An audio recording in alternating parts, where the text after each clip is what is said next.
Hola a todos. En esta ocasión vamos a seguir reflexionando en el día viernes, el viernes último de nuestro Señor Jesús, el día de su juicio y el día de la crucifixión. La última reflexión que tuvimos es cuando Él se encuentra en el huerto de Getsemaní y lo que a continuación sigue es el arresto.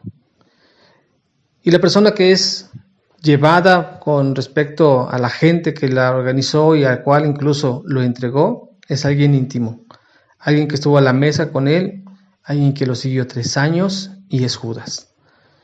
Judas vino a ser pues el hijo de perdición, el que decidió, el que lo traicionó, el que lo vendió por monedas de oro, y él vino a ser el que lo entrega con un beso. Y Jesús hace la pregunta incluso al mismo Judas: ¿cómo con un beso entregas al Hijo del Hombre? Nadie más cercano, nadie más íntimo para obviamente generar un daño tan profundo. Aunque Dios ya tenía dispuesto todo esto, no hay nada que salga del control de Dios, tengamos presente eso. Pero el punto es que sentados a la mesa, cualquiera pudo haber pasado por un discípulo, como en el caso de Judas. Hoy nosotros tenemos que considerar que nuestra fe tiene que estar fincada en lo que es la obra de Cristo y no en la nuestra. Como Judas, que él tomó decisiones personales, particulares, por sus propios intereses, pensando en sacar beneficio de ciertas cosas, pero la verdad es que lo mejor es estar apegado siempre a los propósitos de Dios. Viene entonces el arresto, viene el momento en el cual, cuando él es preso, los discípulos se van. Recordemos que en la noche, cuando él está sentado a la mesa y Jesús dice: es que alguien me va a entregar, alguien me va a traicionar. Y todos en su mayoría dicen: no, jamás te dejaremos. Es más, Pedro atrevidamente le dice: hasta la muerte yo te seguiré. Sin en cambio, en ese momento, cuando se ven involucrados, lo dejan. Tengamos presente que seguir a Jesús lleva un costo, que el mundo nos pueda rechazar, que esta parte también se nos aplique a nosotros como seguidores de Jesús, y aún allí tenemos que permanecer cerca del Maestro. Lo que sigue a continuación es el peor juicio de todo el mundo, que es cuando Jesucristo es acusado falsamente. Cuando aún los religiosos buscaron testigos falsos para poder incriminarle, para poder encontrar aquello por lo cual lo llevaron a la muerte, porque no solamente querían arrestarlo, no solamente querían acallar su voz, sino querer desaparecerlo porque atentaba contra todo el sistema religioso, que en el caso de los que estaban presidiendo era pues el negocio, la garantía, la autoridad de seguir teniendo el control de estas cosas. Pero Jesús tenía dispuesto el poder, en medio de eso, llevar a cabo el plan de salvación para nosotros.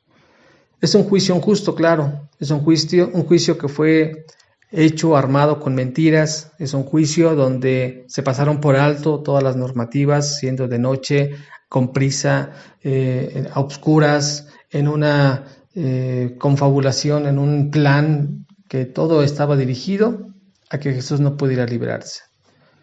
Y los que le estaban siguiendo, pues en el caso de Juan, el amado, él estaba ahí cerca de Jesús, pero Pedro, que primeramente se va y después lo va siguiendo de lejos, se filtra, se logra meter y está cerca de él para mirar el juicio que está llevando a cabo. Y la gente que lo ve lo identifica por lo menos 3 veces. Y en cada una de esas identificaciones que hacen, lo relacionan con él. Pero Pedro, al poderse mirar descubierto, lo niega. Jesús se lo avisó, Jesús se lo advirtió, le dijo que lo negaría 3 veces. Antes que cantara el gallo lo estaría negando. Pedro aseguró que no lo haría. Pedro dijo: jamás te dejaré, jamás te negaré. Pero llegado el momento, cuando vio su vida en peligro, llevó a cabo esta negación. Todos nosotros, cuando somos involucrados de manera directa y personal, cuando algo va a hacer o atentar en contra nuestra, podremos llegar a tener esta determinación. Negarlo, aceptarlo, seguirlo, creer, ejercer. Esta es la realidad de nuestra vida. Cada momento nuestra fe está siendo probada, a cada momento nuestra fe vendrá a ser la que se ponga en prueba y poder definir nuestra determinación. Cuando el momento pasa todo este juicio, Una vez que ya se determina su muerte, viene el momento más crucial, la crucifixión. Era necesario llevar a cabo este cumplimiento.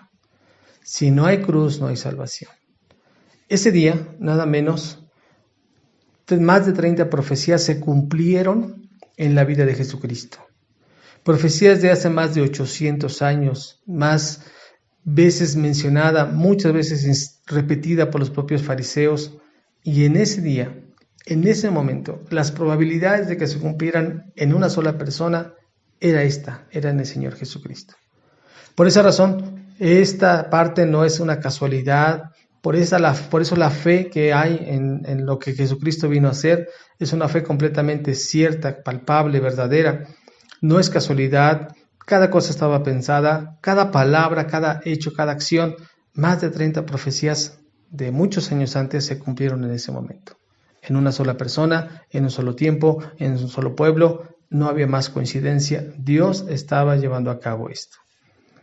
Para los judíos era la festividad de la Pascua.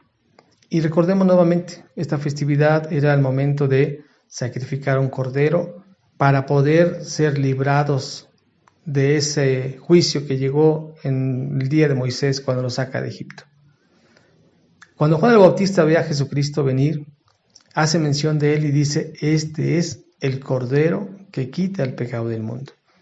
Y ciertamente, ese día Jesucristo fue sacrificado y la profecía que hace mayor énfasis es la del profeta Isaías. Una profecía donde viene a declarar toda la obra que él llevó a cabo y es la que a través de en ese cumplimiento, la vida nuestra, la vida del ser humano, toma la oportunidad de parte de Dios de venir a salvación.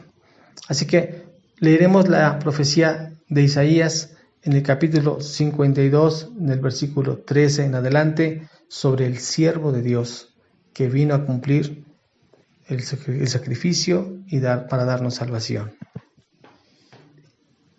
Dice así: He aquí, mi siervo prosperará, será enaltecido, levantado y en gran manera exaltado. De la manera que muchos se asombraron de ti, pueblo mío, así fue desfigurada su apariencia, más que la de cualquier hombre, y su aspecto más que el de los hijos de los hombres. Ciertamente él asombrará a muchas naciones, los reyes cerrarán la boca ante él, porque lo que no les habían contado verán, y lo que no habían oído entenderán. Capítulo 53, versículo 1 en adelante, dice lo siguiente: ¿Quién ha creído a nuestro mensaje? ¿A quién se ha revelado el brazo del Señor? Creció delante de él como renuevo tierno, como raíz de tierra seca. No tiene aspecto hermoso ni majestad para que le miremos, ni apariencia para que le deseemos. Fue despreciado y desechado de los hombres, varón de dolores y experimentado en aflicción. Y como uno de quien los hombres esconden el rostro, fue despreciado, y no le estimamos.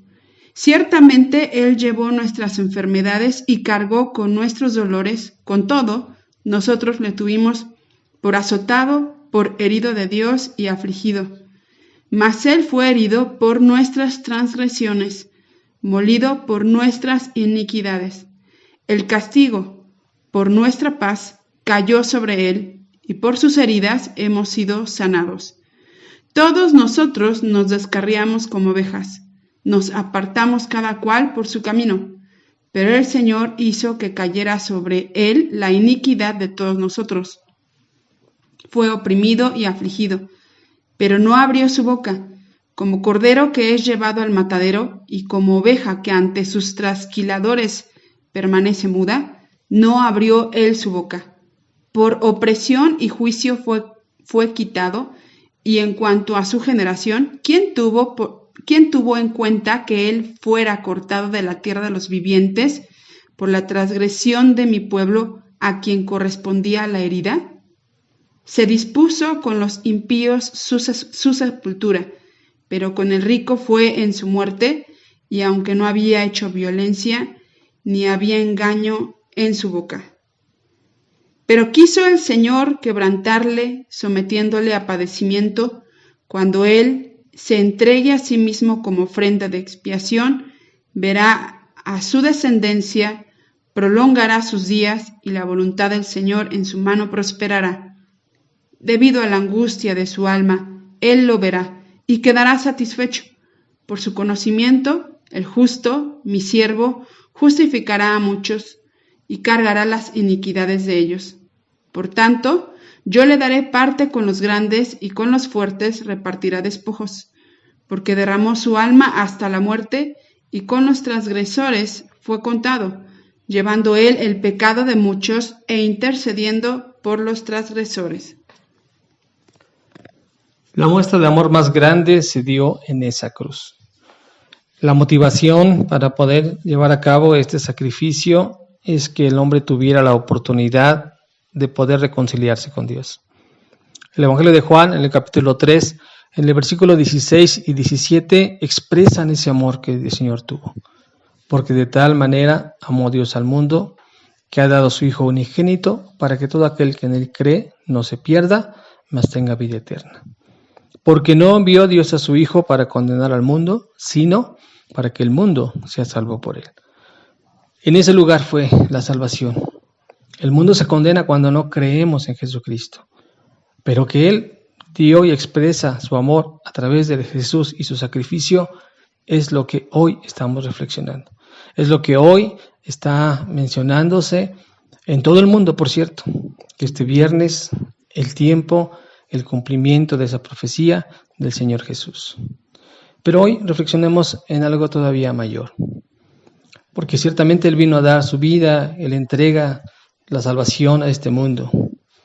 Nosotros tenemos hoy la disposición para creerle, no para negarlo, no para desafanarnos de Él, porque aún en esa cruz somos llamados nosotros a padecer, una vez creyendo en Cristo, a padecer la persecución que pudiera venir, porque el Evangelio es hablar las buenas noticias, las cuales Cristo vino a darnos.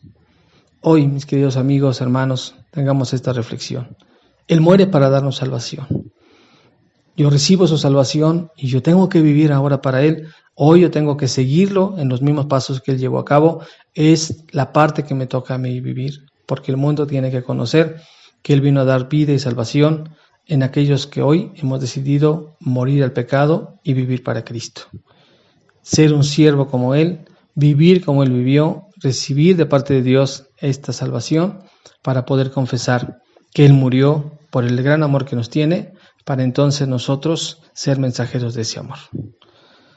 Pues este día cambió la historia. Este día Él vino a pagar todos nuestros pecados. En este día Él, allí en la cruz, glorificó al Padre y cumplió toda la obra que tenía que llevar a cabo para poder entonces darle salvación a todo el mundo.